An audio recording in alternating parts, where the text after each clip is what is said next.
Boa noite. Vamos começar então recitando as 3 Ave-Marias como de costume. Em nome do Pai, do Filho e do Espírito Santo. Amém. Ó Maria, fazei o meu coração tão puro quanto o vosso, pelo poder que vos deu Deus Pai. Ave Maria, cheia de graça, o Senhor é convosco. Bendita sois vós entre as mulheres, e bendito é o fruto do vosso ventre, Jesus.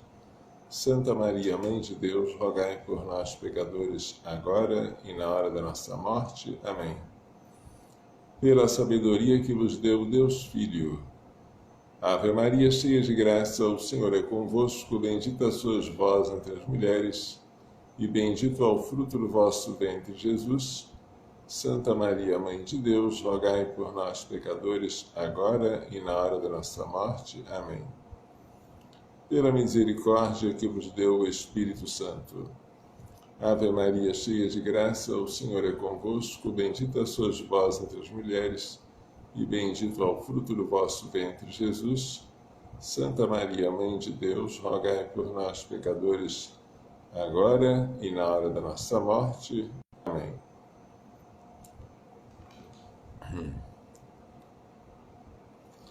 Estão me ouvindo bem, direitinho? O som está bom? Não, né? Está sem som? O que houve? O que pode ter acontecido?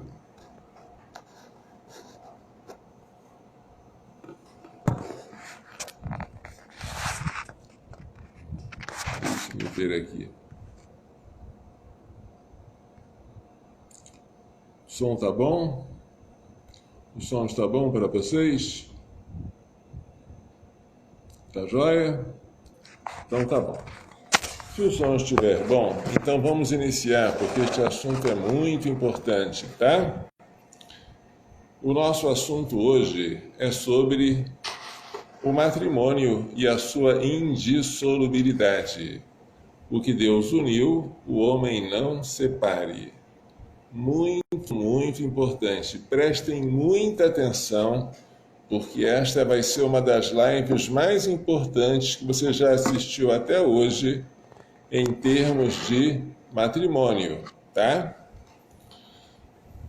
Jesus foi claro: quem despede sua mulher e se casa com outra, comete adultério contra a primeira. E se uma mulher despede o seu marido e se casa com outro, comete adultério também. São Marcos, capítulo 10, versículos 11 a 12. Vejam como é fácil decorar. São Marcos, capítulo 10, versículos 11 a 12. É neste trecho que Jesus, de maneira mais clara e explícita, proíbe o divórcio. O homem não pode separar-se da mulher e casar com outra. A mulher não pode separar-se do homem, do marido, e casar-se com outro. É adultério. O que Deus uniu, o homem não separe. Este trecho é conhecido. Porém, há uma crença de que os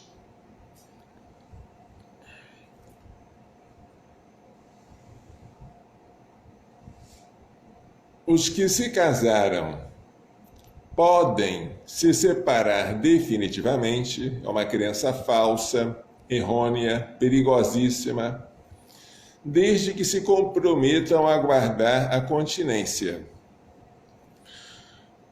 Então, os católicos entendem assim: eu me casei, eu não posso me separar e casar com outro. Mas eu posso me separar e viver sozinho. Não tem nada demais. Há muitos católicos pensando isso, e isto é falso. E é isso que eu quero esclarecer a vocês. Não são 1, nem 2, nem 3, são muitos católicos pensando assim.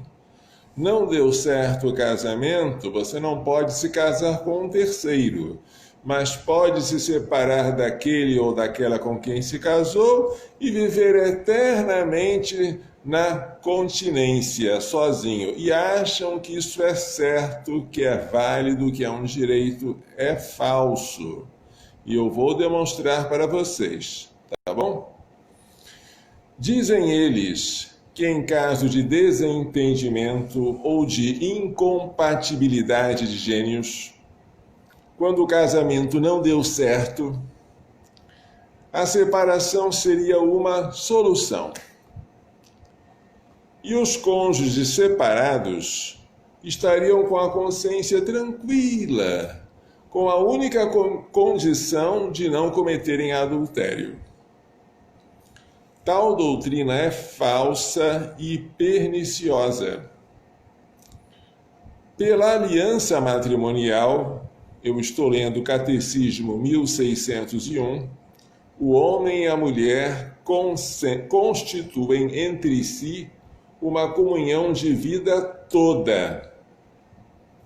Portanto, não se trata de uma comunhão temporária nem experimental, não é enquanto der certo. É uma comunhão de vida toda. E diz o cânon 1151, este aqui é o Código de Direito Canônico, o livro que rege a disciplina da Igreja. O que diz o cânon 1151 do Código de Direito Canônico? Os cônjuges têm o dever e o direito de manter a convivência conjugal, a não ser que causa legítima os excuse. Então, cônjuges têm o direito, mas também o dever de manter a convivência conjugal. Conviver é um dever, a não ser que causa legítima os excuse. Vejamos que causa seria esta. Que causa legitimaria a separação dos cônjuges? Existem dois tipos de separação, a perpétua e a temporária. A separação perpétua só é legítima em uma única causa, o adultério. Isso está disciplinado no cânon 1152. Esse adultério deve ser real, não basta uma simples suspeita. Não deve ter sido consentido nem provocado pelo outro cônjuge.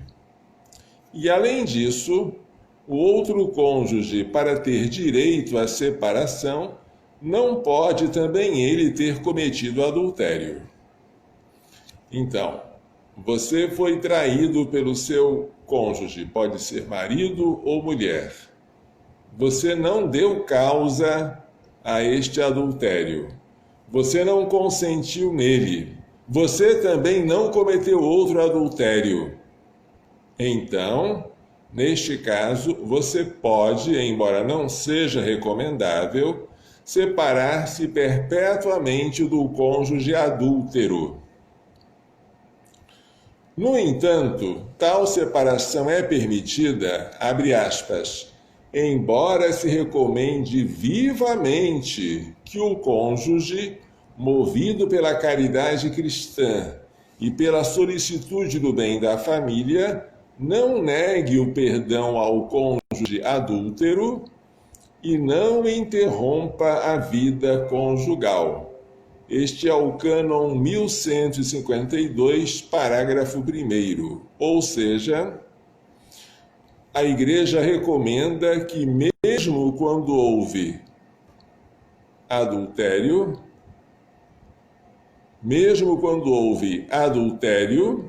que haja o perdão, a reconciliação e a continuidade da vida conjugal, tá? Muito bem. Eu estou falando do cânon 1152, parágrafo 1º, tá? Convém ainda lembrar que mesmo quando tal separação perpétua é legítima, o vínculo matrimonial permanece, e com ele a proibição de se casar com um terceiro. O que cessa é tão somente o direito e o dever da convivência conjugal, tá?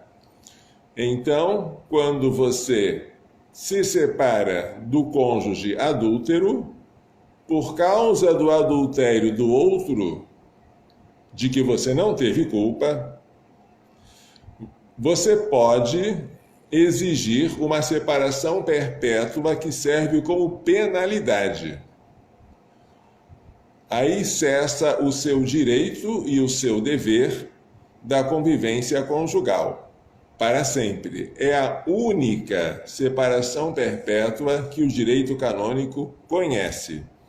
Mesmo assim, não é aconselhável. Recomenda-se vivamente que o cônjuge perdoe o outro que cometeu adultério e que não interrompa a convivência conjugal. Assim diz o cânon 152, 1152, parágrafo 1º.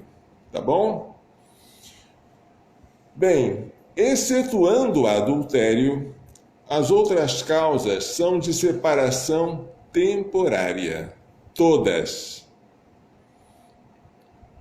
Assim ensina o canonista Padre Jesus Hortal. Vamos ler um livrinho dele aqui.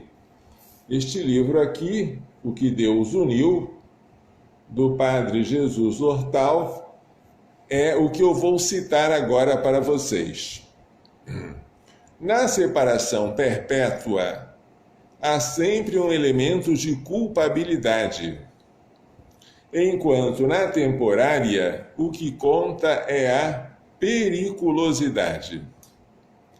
Por isso, na separação perpétua, cessa o direito do cônjuge culpável. Na temporária, fica suspenso enquanto perdurar a periculosidade. Por isso, prossegue o Padre Jesus Hortal, por isso também a separação temporária não dura mais ou menos de acordo com a gravidade dos fatos invocados, mas apenas segundo a permanência ou não do perigo.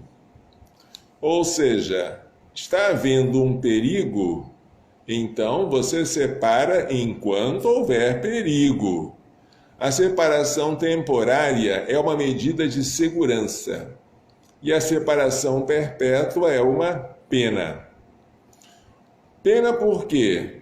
Pena por causa do adultério do outro cônjuge. É a única que é perpétua. Todas as outras são medidas de segurança. Medida de segurança não é pena, é apenas uma proteção contra um perigo. Se um louco comete um homicídio, ele não vai cumprir pena pelo homicídio que cometeu. Se ele é louco, ele não merece castigo, mas ele vai ser confinado, vai ser preso, não como castigo, mas como medida de segurança, para evitar que ele venha a cometer novos homicídios. Quanto tempo ele vai ficar preso? Enquanto durar o perigo, não sabemos. Pode ser 1 mês, pode ser 10 anos. Medida de segurança não tem prazo. Dura enquanto durar o perigo. Acabou o perigo, pode deixá-lo em liberdade agora. Entenderam? É a mesma coisa no caso da separação temporária. A separação temporária, que não é pena, é uma medida de segurança, está disciplinada pelo cânon 1153. Parágrafo 1º. Se um dos cônjuges é causa de grave perigo para a alma ou para o corpo do outro cônjuge, ou dos filhos, ou de outra forma torna muito difícil a convivência, está oferecendo ao outro causa legítima de separação por decreto do ordinário local e, havendo perigo na demora, também por autoridade própria. Parágrafo 2º. Em todos os casos, cessando a causa da separação, deve-se restaurar a convivência, salvo determinação contrária da autoridade eclesiástica, salvo determinação da autoridade eclesiástica. Há perigo? Separe enquanto houver o perigo. Terminou o perigo? Restaura a convivência. Esta é a regra. O que seria grave perigo para a alma, do qual fala esse cânon? Por exemplo, a obstinação, a teimosia, a pertinácia em praticar com o cônjuge atos antinaturais, o onanismo ou o coito interrompido, a sodomia ou o coito anal. Isso é um perigo para a alma do outro cônjuge. Ou a obstinação em impedir o cumprimento de seus deveres religiosos. Obstinação em proibir que ele reze, que ele vá à missa. É um perigo para a alma. Grave perigo para o corpo seria, por exemplo, ameaça de morte, ferimentos graves ou doença contagiosa. Isso legislaria uma separação temporária, enquanto durar o perigo. Grave dificuldade na convivência conjugal seria, por exemplo, a adesão a uma seita acatólica, a educação acatólica da prole, a provocação do aborto na prole concebida, maus tratos reiterados, e isso seria grave dificuldade na convivência conjugal. Em todos os casos, a separação temporária deve ser o único meio, ou pelo menos o mais eficaz de evitar o perigo. Certo? Muito bem. Se a separação temporária ela não é uma pena, então não adianta você dizer, eu vou ficar separado muito tempo porque a minha mulher cometeu uma coisa horrível. Não, não é pena. É medida de segurança. Você vai separar dela enquanto durar o perigo. Acabou o perigo, volta. Eu vou separar do meu marido muito tempo porque o que ele fez comigo foi terrível. Não é pena. É medida de segurança. Separa enquanto durar o perigo. Acabou o perigo? Volta. Mas há uma causa de separação que não existe. Esta causa é a falta de amor. Ah, padre, eu vou me separar. Por quê? Porque o amor acabou. Esta causa não existe. O amor, que como virtude sobrenatural se chama caridade, diz São Paulo na primeira carta aos Coríntios, capítulo 13, é paciente, é benfazejo, não é interesseiro, não se encoleriza, não leva em conta o mal sofrido, desculpa tudo, crê tudo, espera tudo, suporta tudo.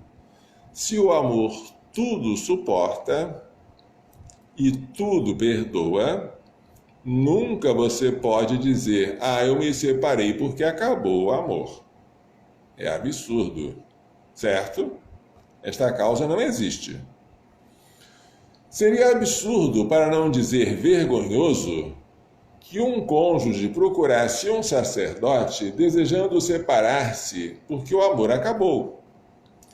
Ora, o amor não se reduz à emoção inicial do casamento. Como caridade, em grego agape, o amor jamais acabará. 1 aos Coríntios 13, 8. Se devemos amar até os inimigos, Mateus 5,44, quanto maior é nosso dever de amar aquele ou aquela a quem prometemos fidelidade na alegria e na tristeza, na saúde e na doença, todos os dias de nossa vida. A separação temporária nunca pode ocorrer pela ausência de amor, mas pela presença de um perigo. e a convivência deve retornar tão logo cesse o perigo. São Paulo, conhecedor da natureza humana, dava a seguinte orientação aos cônjuges. Vou ler agora o capítulo 7 da primeira carta aos Coríntios, que trata do matrimônio e da virgindade. Não vos recuseis um ao outro, a não ser de comum acordo e por algum tempo, para vos entregardes à oração. Voltai depois à convivência normal, para que Satanás não vos tente, por vossa falta de domínio próprio. 1 aos Coríntios 7:15. Olha que coisa, isto se chama débito conjugal. O cônjuge não pode rejeitar o pedido do outro de praticar o ato conjugal, a menos que haja uma razão grave. Por quê? Porque quando os dois se casam, o corpo de um pertence ao outro. Se um rejeita dar ao outro o que é dele, está cometendo um pecado contra a justiça. A justiça manda dar a cada um aquilo que tem direito. E você está negando esse direito. E quando você nega esse direito sem um motivo grave, que pode ser uma doença, uma dor, pode ser a embriaguez do outro, quando você nega o débito conjugal sem motivo grave, e se por causa da sua negativa o seu cônjuge vai cometer um pecado contra a castidade, que pode ser de 1000 maneiras, pode ser o pecado solitário da masturbação, pode ser um adultério, você também vai ser culpado, porque você deu causa. Ele pediu, você rejeitou, e aí ele cometeu o pecado. O pecado dele é pecado, mas você tem uma parcela na culpa.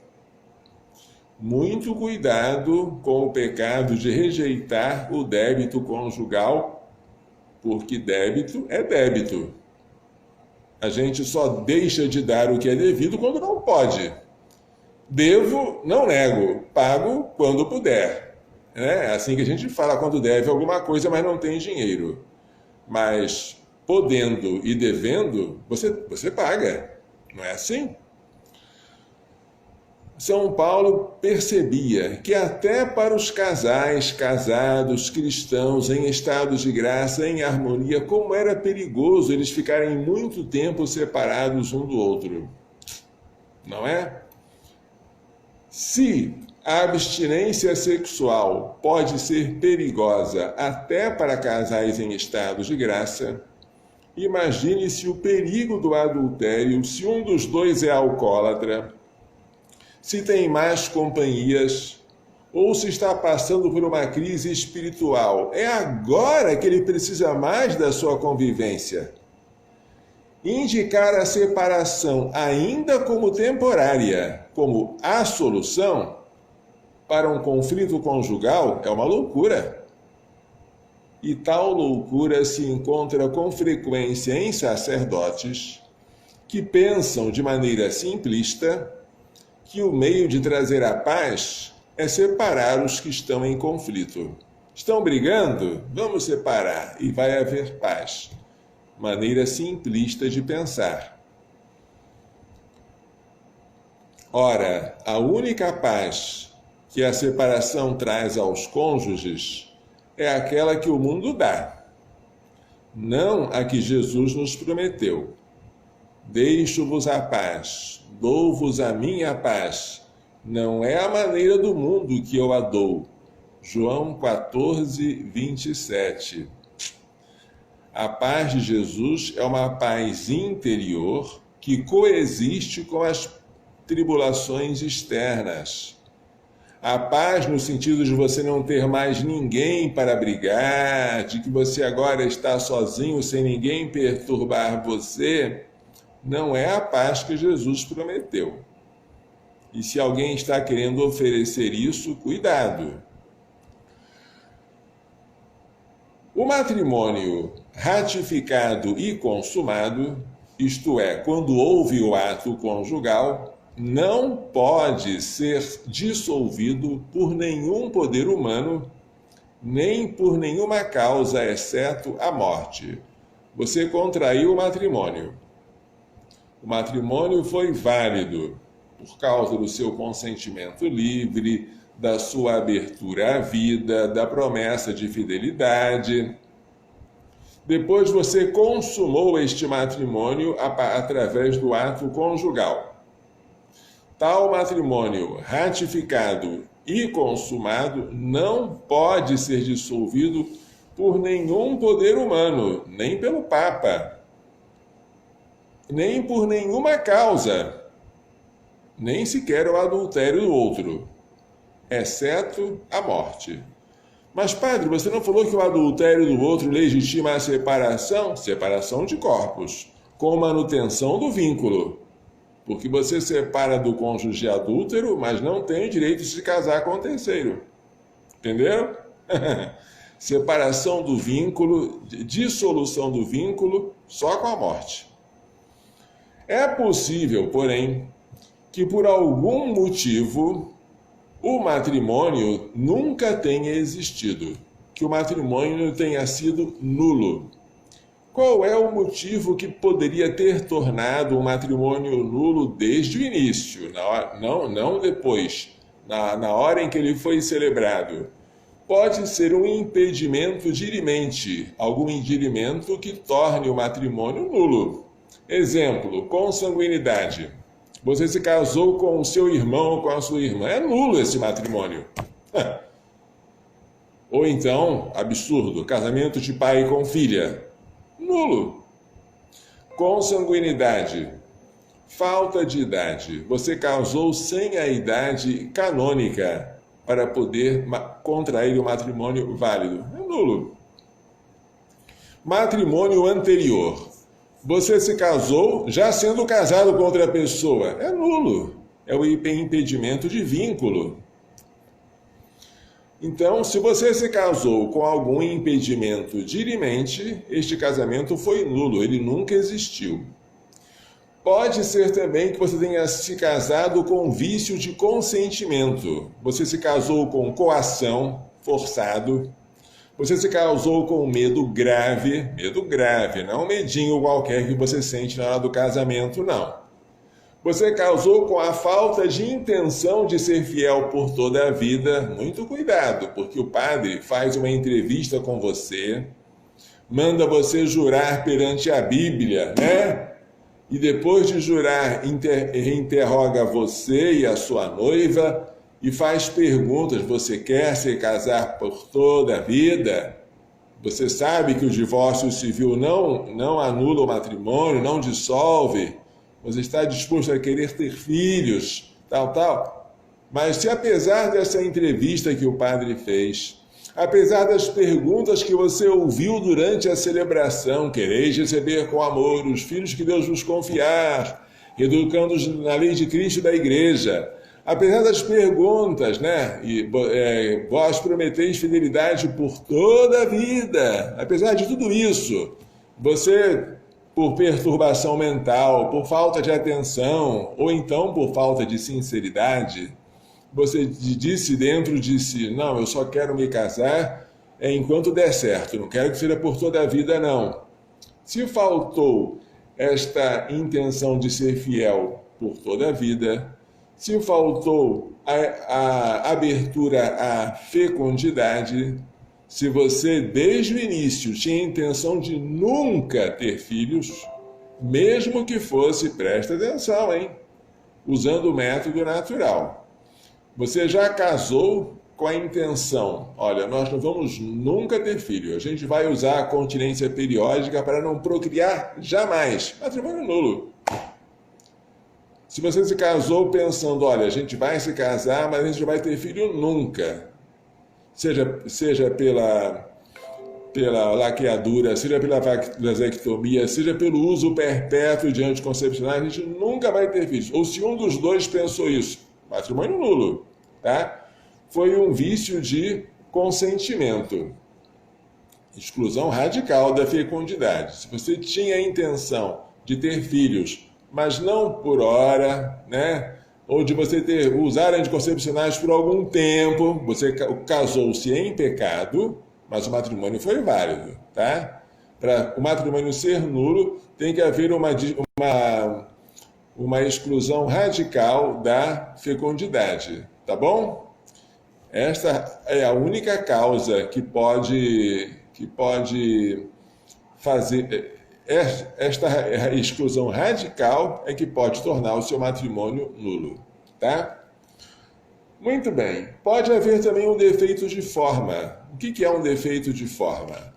A forma que torna o matrimônio válido é a presença de um sacerdote e 2 testemunhas. Faltou o sacerdote.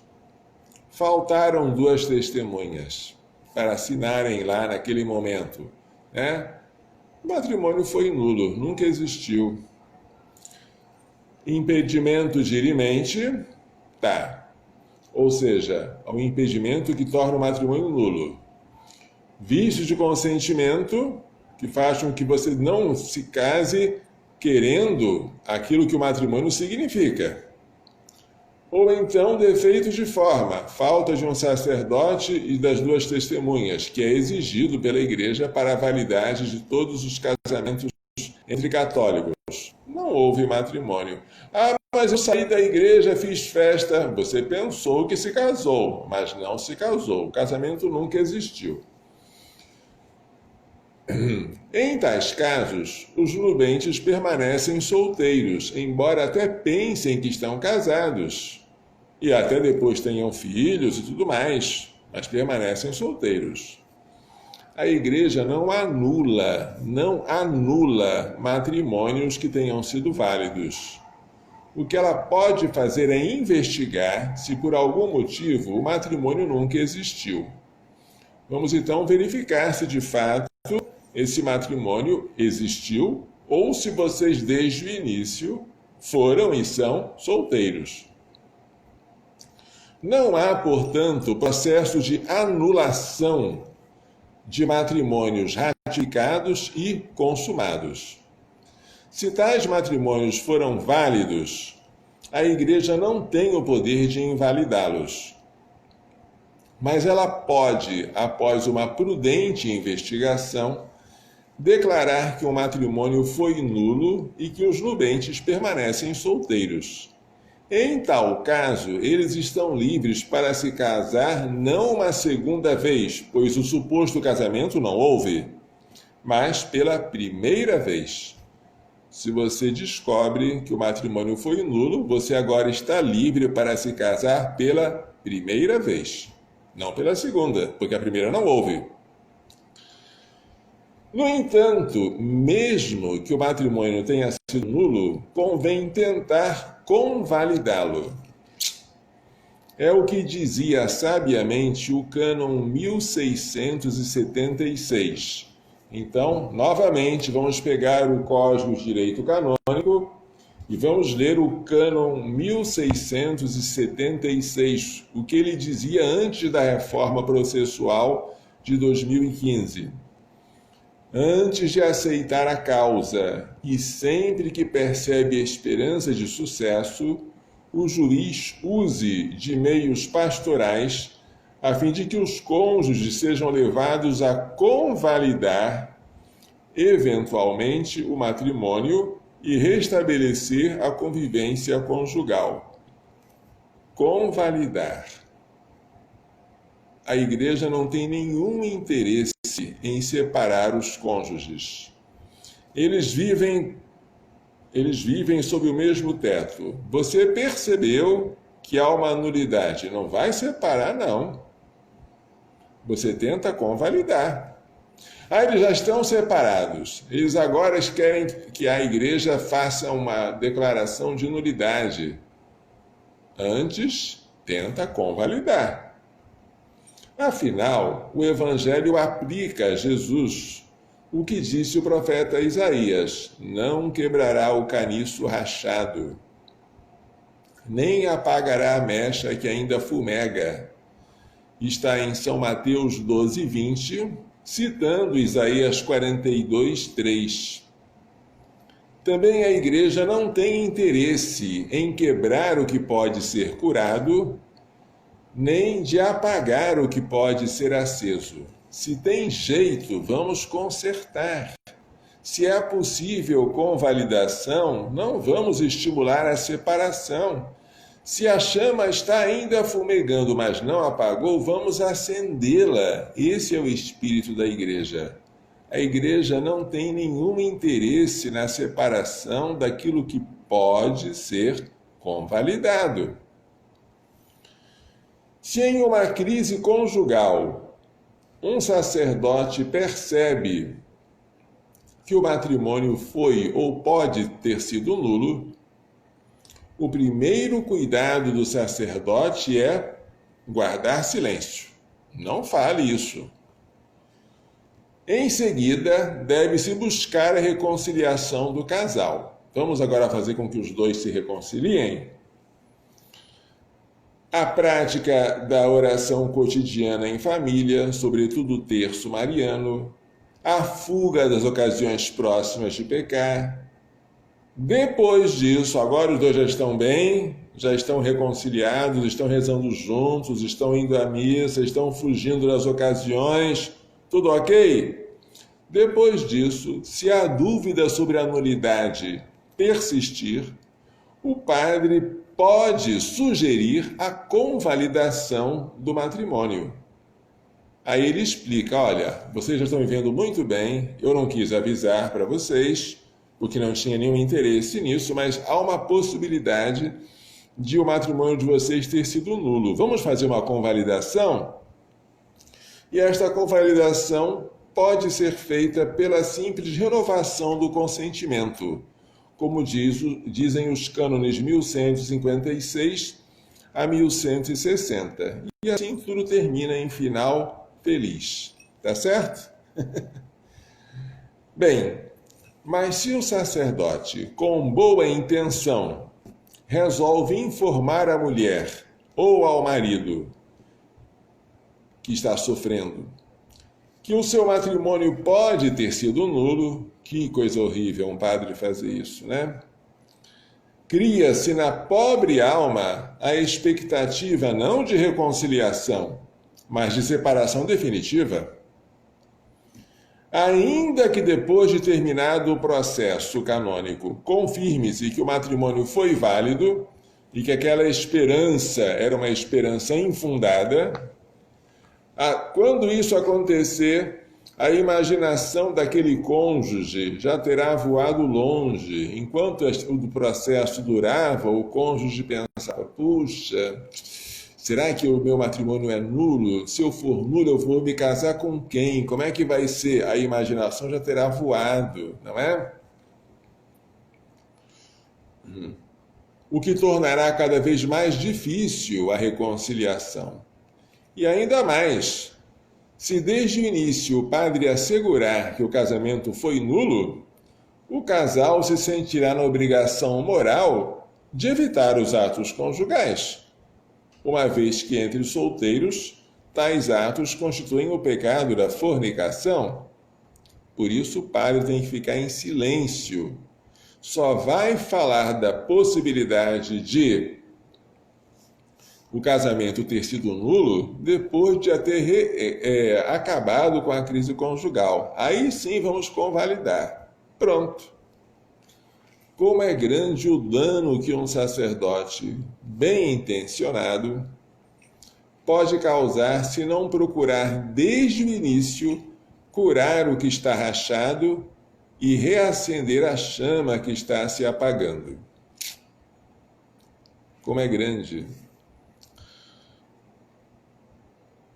O problema que eu acabei de falar tornou-se ainda maior em 2005, quando o Papa Francisco publicou o motu proprio Mitis Iudex Dominus Jesus, o manso juiz Senhor Jesus.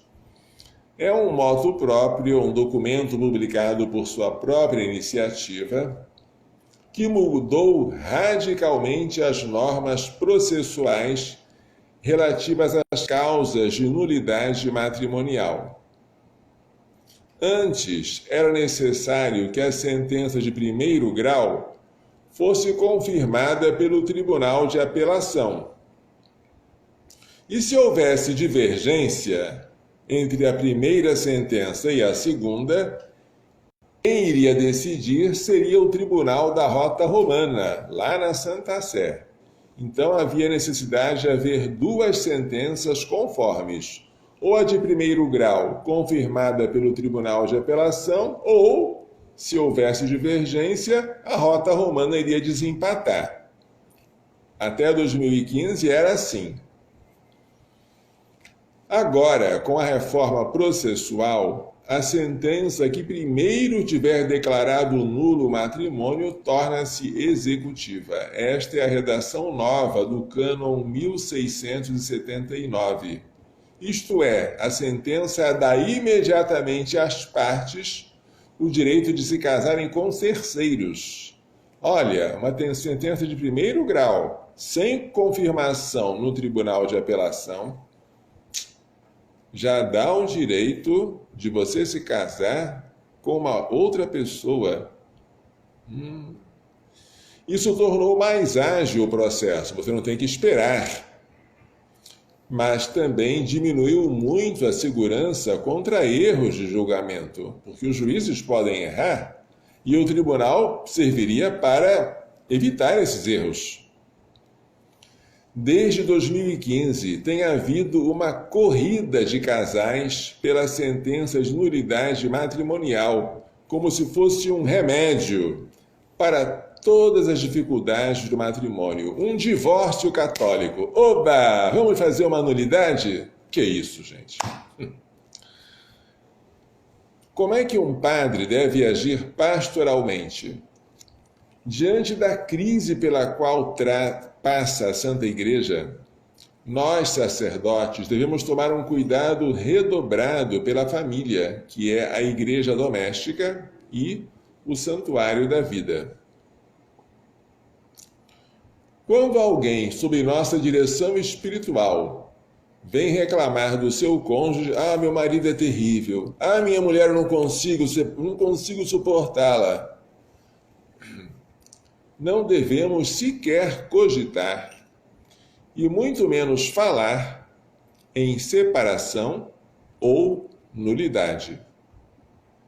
Você que é padre, esqueça, não fale isso. Não tente apagar a mecha que ainda fumega, nem quebrar a cana rachada, por favor. Se tem remédio, vamos remediar. Em vez de nos concentrarmos na culpa do cônjuge, meu filho, o que foi que essa mulher fez? Por que ela é tão má assim? Minha filha, o que seu marido fez? Ele é tão horrível, o que houve? Em vez de nos concentrarmos na culpa do cônjuge, devemos perguntar ao dirigido o que ele tem feito para ser um bom marido? O que ela tem feito para ser uma boa mulher? Devemos lembrá-lo de que ele deve amar o cônjuge não somente por aquilo que dele recebe, mas por ele mesmo, por poder enriquecê-lo com o dom de si próprio. Que coisa linda! Amá-lo por aquilo que ele é, para poder enriquecê-lo, certo? Não só por aquilo que você recebe dele, porque isso é uma espécie, camuflado ou não, de egoísmo. Eu estou citando aqui um trecho da encíclica Humanae Vitae, de São João Paulo II, de 1968. Devemos aconselhá-lo, o cônjuge que está em crise, que está reclamando do outro, a rezar, a chamar diariamente o outro para rezar o terço em família. Mas não adianta, ele não vai aceitar, mesmo que seja só para ouvir não, chama. Devemos citar a célebre frase de São João da Cruz: onde não há amor, põe amor e encontrarás amor. Descobriu que ele não ama? Que tal você amar?